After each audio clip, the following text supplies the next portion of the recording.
देखो, मेरे को लगता है कि लॉ एंड ऑर्डर नाम की कोई चीज़ नहीं है पंजाब के अंदर। और ये अब से नहीं है, जब से हैंड ग्रेनेड गिरने शुरू नहीं हुए थे हम तब से कह रहे थे। आदरणीय देश के गृह मंत्री ने भी इसके बारे में एक बार अपने मुंह से टिप्पा टिप्पणी की थी कि पंजाब में लॉ एंड ऑर्डर की स्थिति ठीक नहीं है। लेकिन इसके बावजूद भी केंद्र की तरफ से, जैसे कि आजकल लोग कहते हैं कि 50 किलोमीटर का एरिया जो बॉर्डर सिक्योरिटी फोर्सेस का है, तरन तारण तो उसी एरिया तक ही सीमित हो जाता है।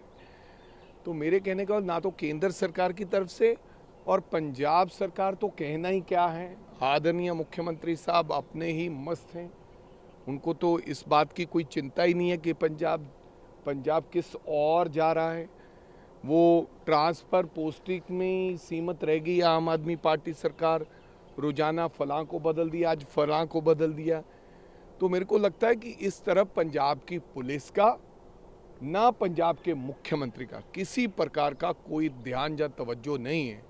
हम तो कांग्रेस पार्टी और अन्य दल भी ये बात कह रहे हैं कि अगर इस प्रकार का सिस्टम चलता रहा, कल कालिया जी के घर में जिस प्रकार से हैंड ग्रेनेड गिरना और जिस प्रकार से बाबा साहब अंबेडकर की मूर्ति पर अपमानजनक उस खालिस्तान का लिखना, और हथौड़ा लेकर याद होगा कि संविधान वाले दिन 26 जनवरी को उनकी फोटो के ऊपर चढ़कर सीढ़ी लगाकर उसको तोड़ने की कोशिश करनी और आज तक उसकी इंक्वायरी में कुछ नहीं निकलना, और कमिश्नर पुलिस का ये कहना कि जहाँ हैंड ग्रेनेड होता है तो कहीं नहीं, टायर फटा है, सिलेंडर फटा है, जनता को, पंजाब की को गुमराह करना, ये सारी चीज़ें बताती हैं कि आम आदमी के हाथ में अब कंट्रोल नहीं है।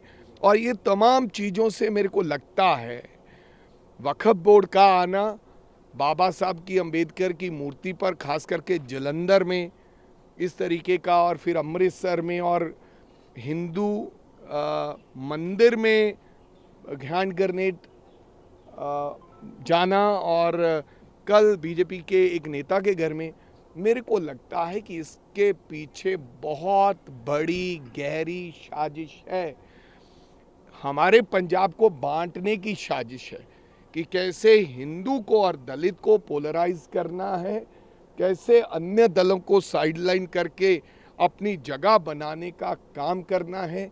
ये गंभीर राजनीति जो पंजाब के साथ हो रही है, मेरे को लगता कि ये चिंता का विषय है। जनता को, हम सब लोगों को मिलकर इसके ऊपर काम करना चाहिए। पॉलिटिकल पार्टी कर रही है या फिर कोई एंटी जो देखो, मैं कुछ कहूंगा तो मेरी बात का बहुत ज़्यादा बतंगड़ बन जाएगा, लेकिन इससे समझ क्या आ रही है? आप बताइए क्या समझ आ रही है आपको? कि खास करके आज तक नहीं हुआ, अभी क्या इतनी हो गया कि बाबा साहब अंबेडकर की फोटो के ऊपर खालिस्तान लिखने जाना? मेरे को लगता है कहीं ना कहीं इनसिक्योरिटी पैदा की जा रही है दलितों के बीच, हमारे भाइयों के बीच और हिंदुओं के बीच, कि भाई आप सुरक्षित नहीं हो, इन हाथों में आप ठीक नहीं रहेंगे। हम पंजाब के लोग गहरी साजिश का शिकार हो रहे हैं, मेरा यही कहना है। इसमें किनका क्या रोल है, ये आने वाले दिनों में चेहरा नंगा हो जाएगा। और जिस व्यक्ति ने भी पंजाब के साथ ऐसी साजिश करने की कोशिश की है, जिन लोगों ने, जिन पार्टियों ने, जिन सरकारों ने, उनका पंजाब के लोगों ने उनको छोड़ना नहीं है, क्योंकि पंजाब एकता का प्रतीक है।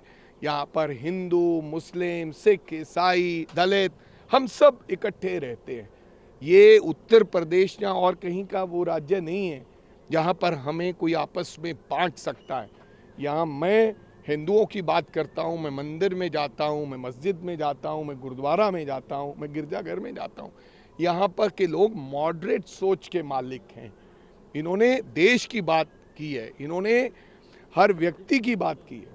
इसकी जिम्मेदारी गुरपतवंत पन्नू ने ली थी और कल भी उसने एक वीडियो जारी किया और यहाँ मोहाली में भी अरे पन्नू जो है फ्रॉड, बाबा साहब के बारे में बहुत आपत्ति, देखो फ्रॉड है, बेकार है, किन के कहने पे, इशारे पे काम कर रहा है वो, उसको तो देश में आना नहीं। वो तो हर चीज़ की जिम्मेदारी ले लेता, क्योंकि वो घर में बैठा ही जिम्मेदारी ले लेता है कि हाँ ये मैंने करवाया। उसको लगता है कि मेरी दुकानदारी चलती है। मेरी अपनी दुकानदारी चलाने से वो व्यक्ति अपनी ये तमाम सी जिम्मेदारियां, गलत जिम्मेदारियां लेता है। तो मेरे को लगता है जिम्मेदारी किसी लेने व्यक्ति से बात नहीं बनती। यहाँ कैसे ये कार्य हो रही, अगर आपने जो अमृतसर में हुआ था उसका अभी तक कुछ किया होता, आपकी पुलिस ने, आपके कमिश्नर ने, आपके डीजी ने, आप हमारे आदरणीय बहुत ही जो मुख्यमंत्री साहब हैं इन्होंने कि भाई बताओ उसका क्या हुआ है, तो आज ये घटना दोबारा ना होती। इसका मतलब मेरे को तो कभी कभी ऐसा लगता है कि मुख्यमंत्री को भी पता है और पुलिस को भी पता है कि आज घटनाक्रम ये होने वाला है। ये मैं मूसेवाला के मर्डर से कह रहा हूं कि जब मूसेवाला का मर्डर यहां होता है, पकड़ती दिल्ली पुलिस है, वहां के व्यक्ति को यहां लाया जाता है, यहां से आदमी भाग जाता है पुलिस कस्टडी में, तो पकड़ दिल्ली पुलिस लेती है। ये हो क्या रहा है?